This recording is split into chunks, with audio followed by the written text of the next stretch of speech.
Olá, estamos aqui para mais um programa do Radar Podcast. E para começar, eu quero lembrar você que assiste o nosso programa, que tem nos acompanhado, que já é inscrito no nosso canal, de compartilhar as nossas publicações, de enviar para o seu amigo, para a sua amiga, que ele precisa também assistir e acompanhar as programações do Radar Podcast. E se você ainda não é inscrito, se inscreva no nosso canal, que é para mais pessoas também estarem aí acompanhando as nossas publicações, acompanhando aí a nossa programação. Nós estamos aqui semanalmente e hoje vou receber uma companheira que é coordenadora nacional do Movimento Sem Direitos. Mas antes de passar para a companheira Lu Mendonça, eu quero lembrar a você que o plebiscito popular ainda está acontecendo. Então, até o dia 30 de setembro, nós estamos coletando voto em todo o Brasil para o Plebiscito Popular 2025. O Plebiscito Popular ele traz duas perguntas fundamentais para a classe trabalhadora. Uma delas é se você é a favor da redução da jornada de trabalho sem redução salarial e o fim da escala 6x1. Como a gente tem falado, a escala 6x1 é aquela escala em que não te permite folgar quando você teria que folgar. Você folga quando o teu patrão quer que você folgue. O dia em que a loja está mais vazia, o dia em que o comércio tem menos cliente dentro, é que ele vai te conceder a folga. Então, normalmente, você não folga no sábado, no domingo, você vai folgar numa terça-feira, numa segunda-feira, num dia em que muitas vezes não te permite fazer muitas coisas. E para você que é meu irmão, que é evangélico, né, que está dentro da igreja e que está na jornada 6x1, é fundamental que você também deixe a sua opinião, porque nós temos acompanhado as nossas igrejas de perto. Eu sou pastor na Assembleia de Deus Ministério de Madureira, dirijo uma congregação lá no Miguel Badra, e a congregação em que eu dirijo mesmo, ela passa por uma dificuldade grande, principalmente com a juventude, porque estão na jornada 6x1, e quando chega no fim de semana não podem congregar porque estão no trabalho. E eles têm que trabalhar porque têm que ajudar o sustento das suas famílias, porque têm que custear seus estudos, né? E aí fica difícil, né? Estar dentro do mercado de trabalho e estar dentro da igreja ao mesmo tempo. Então nós temos muitos jovens que têm saído da igreja por conta da jornada 6x1. Então é fundamental que o povo evangélico, eles votem no Plebiscito Popular 2025. O plebiscito, ele traz uma segunda pergunta, que é, você é a favor de que quem ganha acima de 50 mil reais pague mais imposto de renda? E quem ganha menos de 5 mil reais ou quem ganha até 5 mil reais seja isento do imposto de renda? Porque essa pergunta também é fundamental para nós. Porque o nosso povo trabalhador, é quem mais paga imposto nesse país. Na verdade, é quem paga o imposto nesse país. Aqueles que têm dinheiro, que têm fortunas, não pagam nada. Os ricos pagam uma parcela pequena do que ganham. E a classe trabalhadora se sobrecarrega de impostos. Então nós queremos tirar um pouco dessa carga, isentando quem ganha até 5 mil reais no imposto de renda. Então vote também nessa pergunta, sim, dizendo que você é a favor que quem ganha até 5 mil reais seja isento do imposto de renda. E aqueles que ganham acima de 50 mil reais possam contribuir um pouco mais para que o governo continue fazendo os investimentos necessários em saúde, educação, em habitação popular, em saneamento básico, para que o país continue caminhando. Então, são duas perguntas fundamentais. Até o final de setembro, nós estaremos aí com um plebiscito na rua, tá? Nós estamos aí visitando igrejas, conversando com os irmãos, e você, meu amigo, minha amiga, é fundamental nessa campanha. Se você já recebeu o QR Code no teu celular, compartilha ele com teus amigos. O QR Code também está valendo a votação. Vai lá, escaneia, vota, tá certo? Que é para nós darmos aí uma resposta. Porque há um projeto na Câmara dos Deputados que já foi aprovado o texto em regime de urgência. Essa semana já teve novamente na pauta da Câmara dos Deputados e nós precisamos que esse projeto seja votado até o mês de setembro, até o final de setembro, que é justamente esse projeto que isenta as pessoas que ganham até 5 mil reais no imposto de renda. Então é preciso que eles entendam que o povo está a favor dessas medidas. Então vote para que a gente consiga realmente reduzir aí o imposto de renda para quem ganha até R$ 7.300 e isentar quem ganha até R$ 5 mil.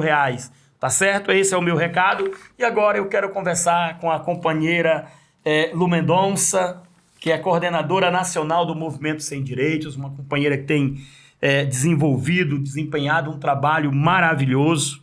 Lu, a palavra é sua, se apresente, quem é a Lu, de onde veio? Que responsável. Primeiro eu quero falar do plebiscito, eu já votei. Convido todo mundo a votar também, viu? E a exercer sua cidadania. Vamos lá.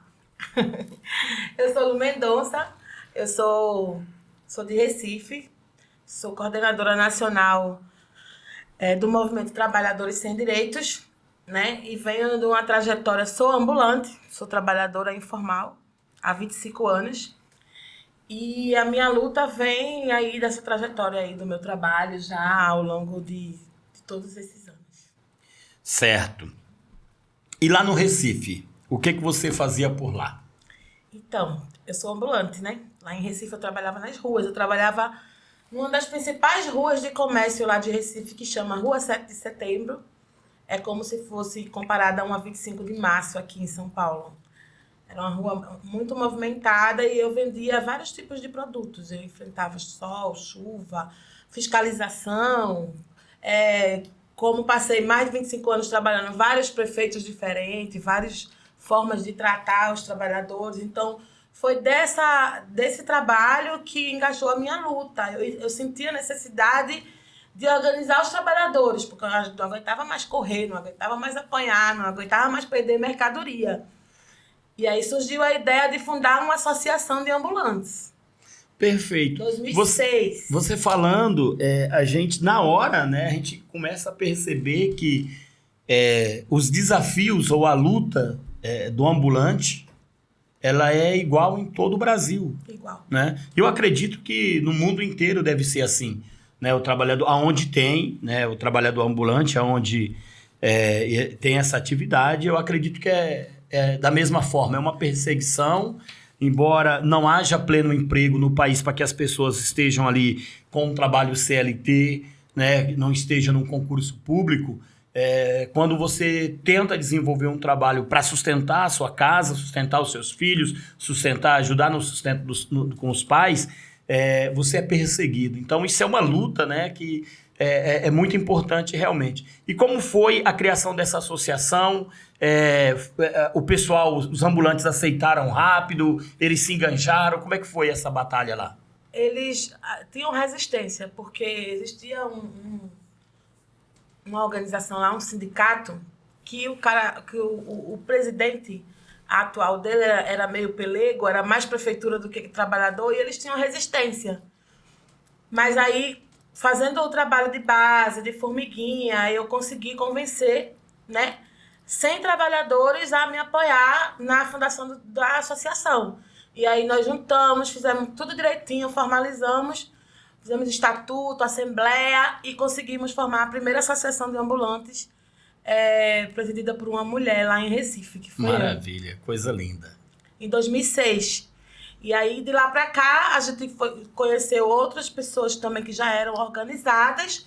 E em 2012, fundamos um sindicato, que era um sindicato de trabalhadores ambulantes também. Era um sindicato municipal, né?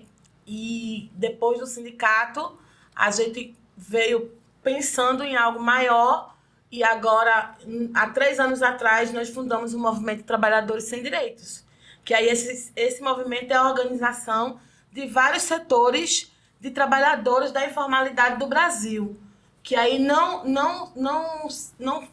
é só os ambulantes, né? São entregadores de aplicativos, são motoristas de Uber, domésticas, pedreiros, todas as pessoas que trabalham por conta própria, pessoas da área da beleza.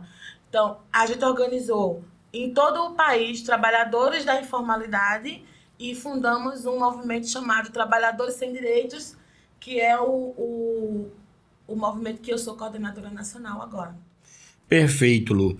Então, sai de uma associação de trabalhadores ambulantes, cria um sindicato para ter uma representação maior, e aí do sindicato vem um organismo maior ainda, né, que é a organização do Movimento Nacional dos Trabalhadores Sem Direito. E como é o desafio de organizar trabalhadores sem direito? Porque nós temos, né, aqueles trabalhadores que estão dentro de uma fábrica, dentro de um hospital, dentro de uma universidade, dentro de uma empresa pública ou privada. Esses trabalhadores, você tem uma facilidade para, entre aspas, né, para organizá-los, porque você tem como conversar com eles ali no setor de trabalho, fazer um informativo, ir lá, dialogar, trazer para ele a realidade do seu trabalho, conversar com ele aí, e às vezes fica mais fácil você organizar esse trabalhador. Agora, como é organizar o trabalhador sem direito? Que está espalhado muitas vezes pela cidade inteira, que tem uma jornada estafante, muitas vezes uma jornada, aí costumo dizer que eu sempre falo do motorista Uber, porque quando a gente não conhece, a gente acha que ele trabalha no máximo 12 horas. E é essa propaganda que 99 faz, que o Uber faz e que a burguesia faz para reivindicar o aumento dos aplicativos, né? Ou a uberização do trabalho. Mas quando você vai ver de fato, ele para conseguir exercer 12 horas de aplicativo, ele tem que trabalhar no mínimo 18 horas no dia. Né? 14, 15, 16 horas para ele conseguir ali chegar àquelas 12 horas do aplicativo. Como é organizar esses trabalhadores, Lu? É um desafio. Nenhum movimento no país nunca se propôs a esse desafio. Assim, nós, Trabalhadores Sem Direitos é o primeiro movimento que está se propondo a unificar lutas diferentes, né? Diferentes categorias, espalhadas, sem o chão de fábrica, né? Onde a gente conseguia ter acesso mais fácil de organizar. Então, é um novo desafio. A gente tem coordenações estaduais, que essas coordenações têm acesso aos trabalhadores, têm acesso às associações em vários estados. E, a partir disso, a gente pensou, idealizou o novo chão de fábrica, que a gente acabou de fundar no forno fresquinho, que foi segunda-feira, que é a Base. A Base é um centro de apoio aos trabalhadores e trabalhadoras da economia popular, da economia por conta própria. E esse lugar, ele vai ser o novo chão de fábrica nosso. Esse lugar vai ser o lugar onde a gente vai poder estar organizando esses trabalhadores, tratando eles com humanidade, né? Onde eles vão poder se alimentar, onde vão poder carregar um celular, onde vão poder jogar um videogame no momento de distração, até voltar de novo para o corre, porque a gente sabe que o corre da rua é muito pesado, como você falou, são mais de 12 horas de trabalho. Tem a galera da bike, que tem uma vida muito sacrificada, tem os motocas, tem os trabalhadores ambulantes, que também têm uma vida muito corrida na rua. Então, essas pessoas vão poder ter acesso a esse chão de fábrica, vão poder entender o que é, como é que eu posso falar? Trazendo aqui para o nosso debate, que lá será um espaço de formação.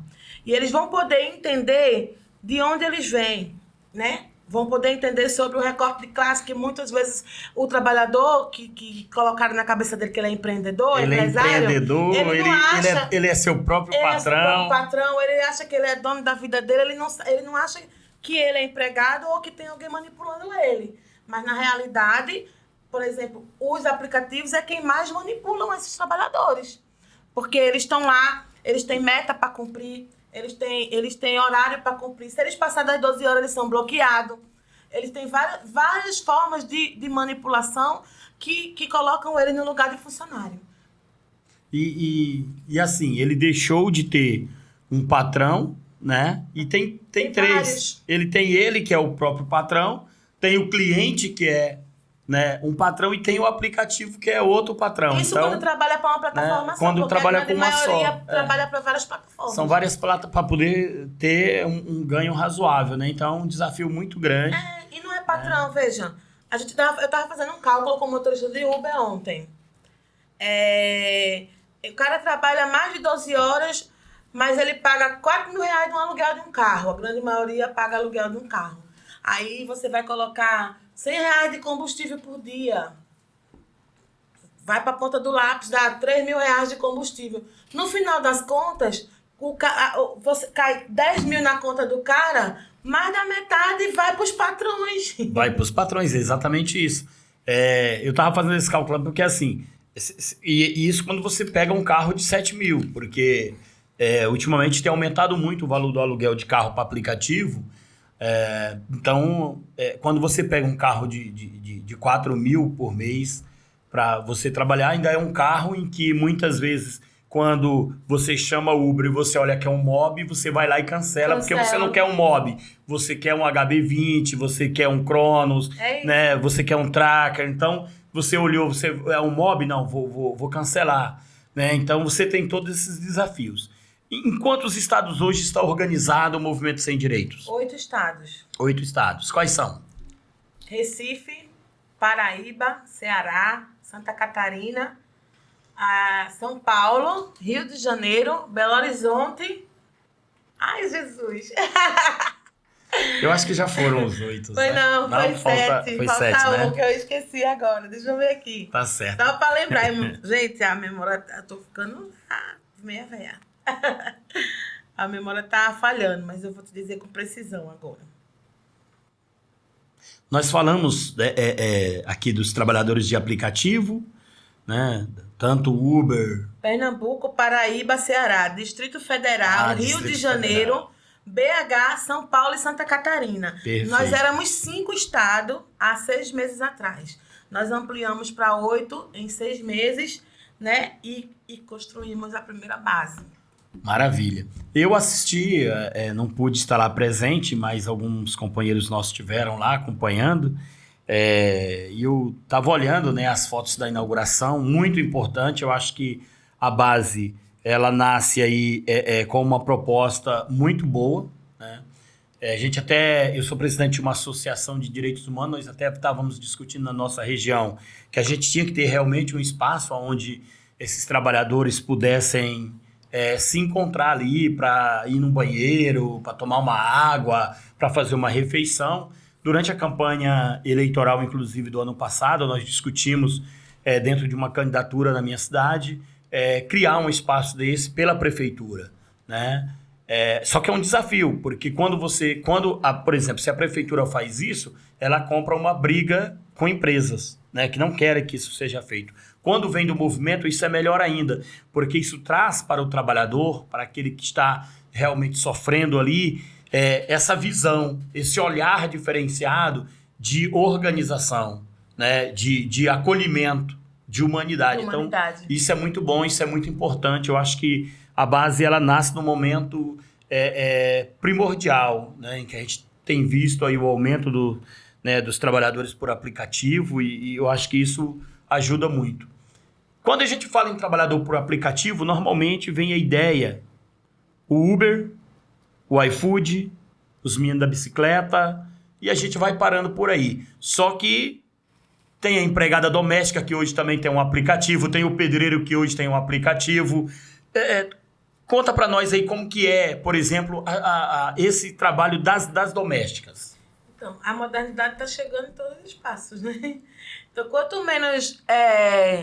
E essa nova tecnologia, o que ela está trazendo é justamente o favorecimento dos empresários, porque quanto menos encargos eles pagarem, melhor. As domésticas, hoje eles podem ter acesso a uma doméstica por um aplicativo. E cada vez mais está restrito o espaço que as domésticas podem utilizar. Por exemplo, a grande maioria das domésticas hoje precisam levar marmita. Antes ela comia na casa da patroa, né? Hoje elas precisam levar a sua própria marmita para poder, se quiser, se alimentar. Se alimentar. Não pode utilizar os mesmos espaços que as patroas. Tem que se alimentar em lugares diferentes. Então, a vida das domésticas hoje nunca foi fácil, né? E mesmo tendo a legalização das domésticas há alguns anos atrás, os patrões encontraram maneiras de burlar essa legalização. Começaram, por exemplo, a não ter mais uma doméstica todos os dias, porque aí não dava obrigatoriedade de registro. Aí depois começou a ser mais diarista. Aí acho que 2 ou 3 dias por semana e em horários reduzidos. Então, eles começaram a burlar as leis, né, para poder não garantir o direito das domésticas. Perfeito. Bom, eu quero falar para você também, meu amigo, que é de Suzano, que é aí do Miguel Badra, do Jardim Revista, que conhece alguém que não sabe ler, não sabe escrever e que tem o desejo de aprender a ler e escrever, nós temos um projeto de educação de jovens e adultos aí em Suzano, no Miguel Badra, que tem uma parceria muito boa. A certificação vai ser pela Universidade Federal do Pernambuco, tem um apoio do Ministério da Educação, tem o apoio aí do movimento Mãos Solidárias. Então, nós te convidamos a levar essa pessoa que você conhece, que não sabe ler, a ir lá, cumprir esse desafio conosco. Nós, no final do ano passado, nós pensamos nesse projeto pela necessidade de alguns irmãos da nossa congregação. Quando esses irmãos eles recebiam uma oportunidade, Lu, para trazer uma palavra, falar alguma coisa, muitos deles rejeitavam, porque ele não sabia ler. E aquilo começou a me incomodar, porque eu não sabia o porquê que eles rejeitavam. E aí eu comecei a conversar com alguns irmãos que a gente oferecia a oportunidade, e eles diziam, não, pastor, não quero não, hoje não. E aí eu fui conversar, porque alguma coisa está errado. Sempre tem alguém que tem um testemunho para contar, que quer fazer a leitura de um versículo, que quer louvar. E aí uma irmã pegou e falou, não, pastor, eu não sei ler. Então, quando eu vou louvar, às vezes, eu vou porque eu já aprendi o hino. Eu ouvi ele várias vezes e eu aprendi ele, então eu vou lá e louvo, mas eu não sei ler. E eu perguntei para ela, você quer aprender a ler? Ela falou, eu quero. Falei, então nós vamos colocar aqui na igreja um núcleo para que a gente consiga alfabetizar todos esses que não sabem. Então, quero te convidar. O projeto é alfabetização de jovens e adultos nas periferias. É uma jornada, nós iríamos iniciar somente na nossa igreja, mas aí nos convidaram para fazer parte desse projeto, que é algo muito maior, e nós entramos de cabeça. Lá na nossa congregação, na rua Benedito Salomé da Anunciação 391, no Miguel Badra, tem esse núcleo. Você pode nos procurar. As aulas se iniciaram na segunda-feira, são de segunda a quinta-feira as aulas. Você pode ir lá das 19 até as 21 horas, que nós estamos lá te esperando. Então vá lá, venha fazer parte desse desafio junto conosco e venha, se você ainda não sabe, aprender a ler e a escrever e tirar essa escuridão que tem na sua visão, porque você consegue até enxergar, mas quando coloca um papel com um monte de letrinha na sua frente, você não sabe para onde vai. Então venha, que nós estamos lá levando a palavra de Deus, mas também levando cultura e informação para você. Venha junto conosco. Bom, Lu, o desafio de organizar o povo brasileiro, ele é muito grande, né? É um desafio em que a gente que é dirigente sindical, eu sou trabalhador dos Correios e já fui secretário-geral do meu sindicato, sempre fazendo trabalho de base. É um desafio muito grande, porque, por exemplo, você tem uma categoria organizada que tem campanha salarial todo ano, que todo ano o trabalhador ele já fica na expectativa de receber um aumento de salário, de receber um ticket. Mas aí quando chega, por exemplo, numa filiação, numa organização, para esse trabalhador participar do seu sindicato, você tem ali em torno de 30%, 40%, no máximo 60% da categoria. É uma ou outra categoria, isso varia, que consegue ter aí 70% da sua categoria filiada. E esses trabalhadores, eles sabem que eles necessitam do sindicato para sua sobrevivência, né, funcional, para sua sobrevivência dentro da empresa, para ter um aumento de salário, para ter uma garantia de um lugar de trabalho, um local de trabalho salubre. Mesmo assim, o número de pessoas que participam do sindicato é pequena. E eu acredito que no movimento social, no movimento esse como o movimento sem direitos, ele é um mais desafiador ainda, né? Quais são as barreiras que vocês têm encontrado para organizar esses trabalhadores? Uma das principais barreiras que a gente tem encontrado é que o último governo de direita, ele colocou muito na cabeça das pessoas que as pessoas não precisavam de sindicato, né? Foi muito anti-sindicato, né? Então, assim, por exemplo, a categoria dos entregadores, eles não querem saber de sindicato. Assim, grande parte dos ambulantes não querem saber de sindicato. As domésticas, por por ter sofrido tanto, ter conquistado os direitos e não ter conseguido firmar, também muitas não querem saber de sindicato. E sindicato significa contribuir. Aí eles falam, é mais taxa que nós vamos pagar. Então, esse é um dos principais desafios, assim. É fazer um resgate histórico, né? E trazer para a nossa base, para os nossos trabalhadores, a importância da organização, né, coletiva. Porque o empreendedorismo, ele deixa muito você no individual. É você por você mesmo. O empreendedorismo, ele incentiva você a você não ter essa coletividade que o movimento incentiva, né?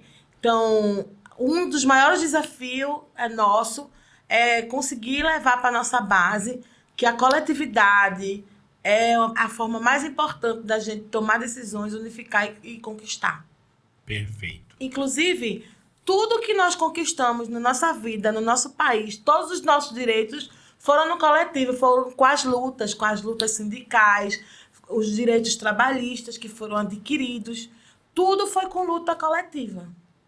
E muito enfrentamento, né? E muito enfrentamento. Nenhuma dessas lutas, ela nasceu hoje e já foi vitoriosa amanhã, né? Ela foi um enfrentamento muito grande para que a gente conquistasse a nossa própria democracia. Ela é fruto de uma luta organizada, né? Em que sai de um regime ditatorial, entramos num regime pré-democrático e depois iniciamos a jornada democrática, mas com muita luta, com muita gente na rua. Isso, né? Porque o capital, ele tem interesse de que a gente não tenha nada, então, e a gente só consegue lutando contra eles, e eles são muito fortes, né? Perfeito. Lu, um dos desafios que eu acho que é muito grande para o movimento, para os movimentos sociais, a gente acompanha muito o MTST, o MST, né? Agora o pessoal das cozinhas solidárias, né? As organizações de moradia, e a gente vê que o desafio maior é o desafio financeiro. Porque tudo que você vai fazer no movimento, você precisa de um financiamento, você precisa de alguém que financie. No movimento sindical, você tem a contribuição dos trabalhadores, você tem uma contribuição assistencial, você tinha um imposto sindical ou a taxa negocial, né? E você tinha essa forma de financiar o movimento sindical. Os movimentos populares, o movimento social nunca tiveram isso, né? Não tem isso. Como que o movimento sem direito tem feito para romper essa barreira? De que forma vocês têm trabalhado para romper essa barreira financeira? Cara, você trouxe um problema muito real, assim, e fundamental. Muito obrigada por essa pergunta. Esse é um desafio muito grande. Os movimentos realmente, eles não têm, né, movimentação financeira, a gente não tem, a gente vive realmente de doações, de pessoas que acreditam na nossa luta. A gente agora começou uma vaquinha. A gente nunca tinha feito isso, mas a gente entendeu que era preciso iniciar essa campanha de financiamento para a gente conseguir, inclusive, convidar outras pessoas a sonhar com a gente a construção de novas bases, novos chãos de fábrica. Então, estamos começando uma campanha de financiamento agora para poder fortalecer o movimento, para poder construir mais bases pelo país. Vou fazer uma brincadeira, posso? Pode, tá autorizado. Bom, nós estamos fazendo uma vaquinha para arrecadar dinheiro. Teve gente que fez vaquinha pro Bolsonaro lá, deu 30 milhões para ele, né, até mais. Esse povo pode financiar? Pode! Esse povo deve financiar. Gente, é incrível como quando você ouve uma frase, você lembra de outra coisa. Eu posso fazer uma brincadeira? Acho melhor você perguntar para os seus advogados. Gente, eu quero lembrar você que dia 15 de novembro nós teremos a Marcha para Jesus em Ferraz de Vasconcelos. Dia 15 de novembro é um feriado nacional e nós vamos estar lá em Ferraz de Vasconcelos, reunidos, e eu vou estar também. Vou estar junto com os irmãos lá em Ferraz de Vasconcelos. Então eu quero te convidar, você que é de Ferraz, de Poá, de Itaquaquecetuba, de Suzano, da região do Alto Tietê, de Guaianazes ali, esteja conosco lá na Marcha para Jesus 2025, lá em Ferraz de Vasconcelos, tá certo? Dia 15 de novembro, não esqueça, tá? Anote aí na sua agenda. E quero lembrar você também que você pode acompanhar as notícias do movimento sindical, dos movimentos populares, também no blog Mundo Sindical. A partir de segunda-feira eu vou ter uma coluna em que eu vou falar algumas coisas lá. Fui convidado e eu não sou de rejeitar desafio. Meu amigo Júnior me convidou para fazer uma coluna lá no blog e eu aceitei o desafio. Não sei ainda como é que vai ser, mas vamos falar de muita política, de muita organização e de direito dos trabalhadores. Então, acompanhe o blog Mundo Sindical. É www.blogspot.com/Mundo Sindical. Você vai encontrar lá muitas informações para os trabalhadores. Bom, Lu, voltando à questão financeira. Vocês têm recebido apoio de organizações sindicais, centrais sindicais? Como é que tem sido isso? Vocês têm trabalhado com essas organizações? Porque assim, eu me recordo que na década, nos anos 2000, início dos anos 2000, aí entramos em 2010, por exemplo, 2007, 2008, nós começamos a discutir muito no movimento sindical. Na realidade, quando eu era secretário-geral do Sindicato dos Trabalhadores dos Correios, nós ajudávamos muito nos movimentos sociais, né? Havia uma solidariedade de classe em que eu acho que essa solidariedade ela tem sido deixada um pouco para trás nesse último período. Mas, por exemplo, lá nós fazíamos a campanha salarial. Se nós tínhamos greve, nós tínhamos um fundo de greve. Nós fazíamos isso, uma arrecadação entre os sindicatos, né, entre as associações de moradores e garantíamos a sobrevivência de quem estava na greve. Após a greve, a gente recebia algum recurso, recebia um recurso a mais, viu uma taxa negocial, por exemplo, a gente tirava ali uma parte ali e ajudava alguns movimentos. Eu lembro que nós ajudamos muito o movimento estudantil. Muitas vezes a UMES, né, em São Paulo, ela precisava de material gráfico, precisava de uma ajuda para alguns dos seus dirigentes, e o nosso sindicato ele sempre contribuía, né? O MST mesmo, a gente sempre ajudou nessa organização. Isso é algo que, por mais que a direita queira criminalizar, é algo que é necessário para os movimentos sociais, essa solidariedade de classe. Como que vocês têm feito esse trabalho? Vocês têm feito essa conversa com outras entidades, com centrais sindicais, com o movimento sindical? Então, a gente tem uma aproximação com a Intersindical, né? E ela é muito parceira nossa desde a nossa fundação, mas a gente também dialoga com várias outras entidades, né? Com fundações, e é assim que a gente está conseguindo sobreviver até agora, com o apoio de alguns companheiros, assim, tanto da Intersindical como das fundações que a gente tem aproximação. Certo. E como vocês pensam em organizar esses trabalhadores que vão procurar a base ou que vão procurar o movimento onde ainda não tem uma base organizada? Como que vai ser a organização? O que vocês estão pensando em fazer, em dialogar, em aproximar eles, inclusive para trazer essa questão da consciência de classe, do coletivo, tirar esse individualismo que o capitalismo tem produzido dentro das pessoas. Nós vivemos um momento em que é o eu por eu, né? Se eu estiver bem, né, eu até olho para você e digo, poxa, você tem que melhorar. Mas você tem que melhorar até um ponto que você não fique melhor do que eu. Por quê? Porque o individualismo, ele fala mais alto. Como que vocês estão pensando em fazer esse trabalho? Vocês já têm feito esse trabalho? Como é que é? A gente já vem fazendo esse trabalho, né? Tanto é que agora a gente conseguiu dar uma ampliada para outros estados, porque em cada estado a gente já vem fazendo esse trabalho de aproximação com os trabalhadores, nas associações e nos espaços onde já existimos. O trabalho de base, a gente costuma falar que ele é o fundamental para esse fortalecimento. Porque no trabalho de base é onde você consegue passar as informações e ali essas informações elas são automaticamente replicadas para outros camaradas. Porque quando você se entende, quando você entende o lugar de onde você vem e você se identifica para onde você quer ir, você fica estimulado a trazer outros companheiros a beberem da mesma água que você está bebendo, sabe? E é muito incrível, porque é automático. A gente tem alguns, por exemplo, alguns exemplos de companheiros que estavam perdidos, achando que eram, por exemplo, de direita.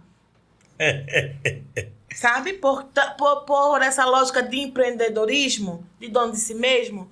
E a partir de lutas, de entender, de ter seus direitos negados, de precisar ir para a rua, de precisar fazer um protesto, e lá nesses ambientes observar ao redor dele e ver quem realmente está do lado dele. Quem está do meu lado? Central sindical. Quem está do meu lado? Movimento social. Quem está do meu lado? Parlamentares de esquerda. Eu estou fazendo o quê dizendo que sou de direita? Sabe? E aí se entender, se reconhecer, e hoje são parceiros, são pessoas que comungam com a gente, que está bebendo da água e que está levando a água para outros companheiros também. Então, assim, é um trabalho de formiguinha, mas é um trabalho que funciona muito e que tem funcionado, que já está funcionando em alguns estados. Maravilha. É muito, muito legal, porque assim, algo que também a gente tem... Eu, por exemplo, tenho falado muito, é quando um trabalhador ele vem reclamar de um direito em que ele tinha, por exemplo, ele tinha um direito trabalhista e ele perdeu esse direito. Ele tinha um direito à aposentadoria e ele perdeu esse direito. Então, eu dialogo com ele justamente nessa sua fala, que é: dá uma olhada para dentro do Congresso Nacional, pega a votação da reforma trabalhista e vê quem foram os parlamentares que votaram a reforma trabalhista. Dá uma olhada nela lá e vê quem foi que defendeu contra a reforma trabalhista, que disse que o trabalhador tinha que ter mais direito, tinha que ter garantias de emprego. Foram os parlamentares da esquerda. Então, quando você diz que é de direita e você reivindica a aposentadoria, você está sendo hipócrita, porque você diz que é de direita, você está com um grupo em que desregulamenta as leis trabalhistas, que acaba com a aposentadoria, que acaba com benefícios sociais, e mesmo assim você ainda é de direita. Mas você precisa da aposentadoria, aí você quer aposentar, né? Então você é contra o INSS, mas você quer aposentar. Então é um diálogo que a gente realmente tem que despertar na classe trabalhadora, no povo pobre, no povo que... É uma coisa também que eu tenho conversado com alguns irmãos. O irmão, ele recebe o Bolsa Família. Mas aí, na hora dele discutir política, ele é bolsonarista. Ele é a favor do cara que queria acabar com o Bolsa Família, que só aumentou o Bolsa Família para R$600 porque havia uma proposta do seu concorrente em que, se ganhasse as eleições, ele iria aumentar o Bolsa Família. Então, por uma medida eleitoral, ele foi lá e deu um aumento no Bolsa Família. Mas por ele teria acabado, porque ele sempre entendeu que o Bolsa Família, a direita sempre entendeu dessa forma, que os benefícios sociais são para vagabundos, para sustentar vagabundo. Exatamente. Né? Que o auxílio-doença é para sustentar vagabundo, é para sustentar trabalhador que não quer trabalhar.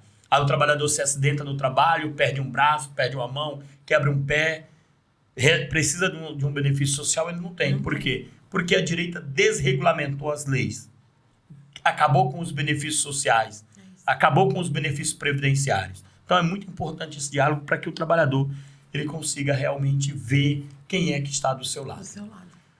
Bom, Lu, nós estamos chegando aí ao final. Eu queria te deixar agora esses minutos para que você fique à vontade e fale aquilo que você quer falar para o trabalhador por aplicativo, para o entregador motociclista, para o entregador ciclista, para a diarista que está no aplicativo e aquela também que está trabalhando ainda contratada diretamente pelo patrão, sem estar no aplicativo, para o pedreiro, que também é um trabalhador informal, para a cabeleireira que deixou, né, o seu emprego e que hoje empreende, que hoje tem o seu salão, que tem que pagar aluguel, água e luz, né, e está ali todos os dias, para o vendedor de churrasquinho que está na rua.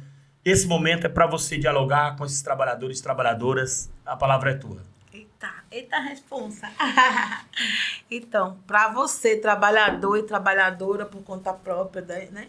Trabalhadores da informalidade, ambulantes e demais, ambulantes como eu e os demais trabalhadores, o recado que eu quero deixar para vocês é o seguinte: nós estamos vivendo um momento da nossa política muito importante, né? Nós tivemos, como foi dito e discutido aqui nesse bate-papo, percas de direitos significativas na vida de cada um de nós. Eu nunca trabalhei de CLT. Eu tenho 48 anos de idade e nunca fui CLT na minha vida.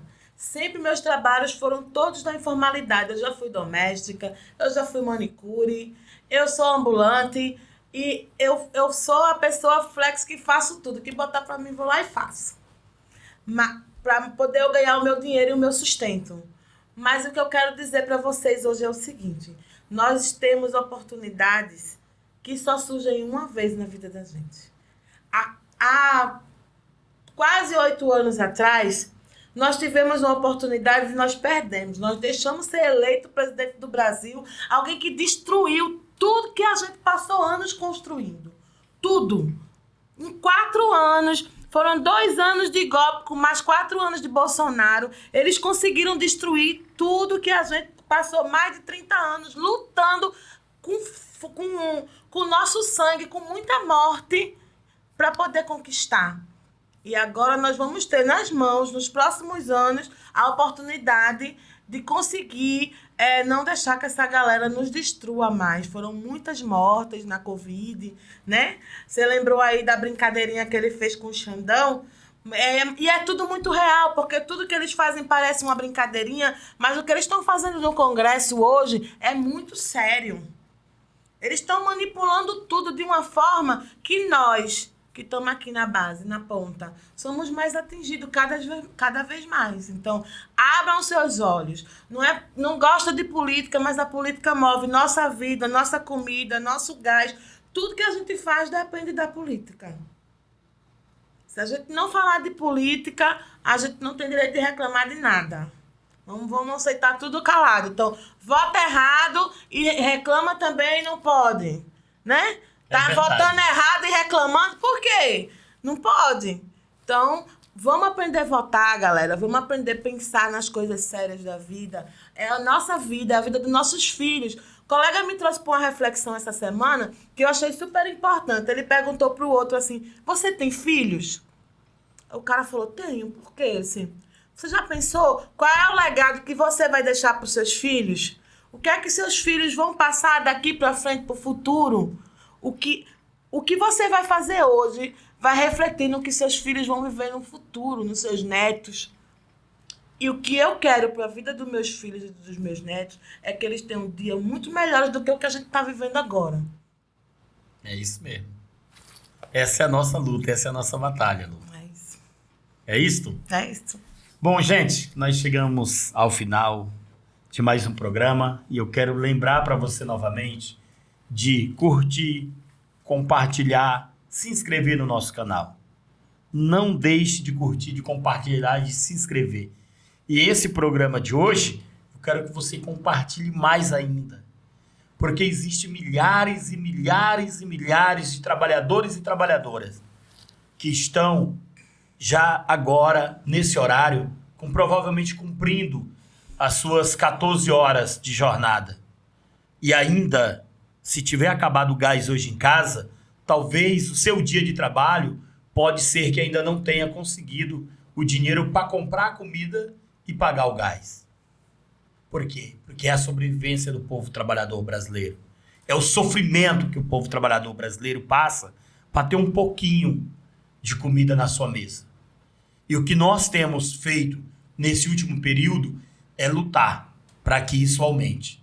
Então, quero lembrar você que vote no plebiscito popular 2025. 2 perguntas. Vote sim nas 2. Se é a favor da redução da jornada de trabalho sem redução salarial e o fim da escala 6x1, diga sim. Você é a favor de quem ganha até R$5.000 seja isento do imposto de renda e quem ganha até R$7.300 tenha a sua taxa reduzida? Vote sim, porque nós precisamos dessas medidas para que o povo brasileiro tenha um pouco de respiro. E é isso aí, quero lembrar você, né, de curtir e compartilhar nossas programações, tá certo? Fique com Deus, que Deus nos abençoe.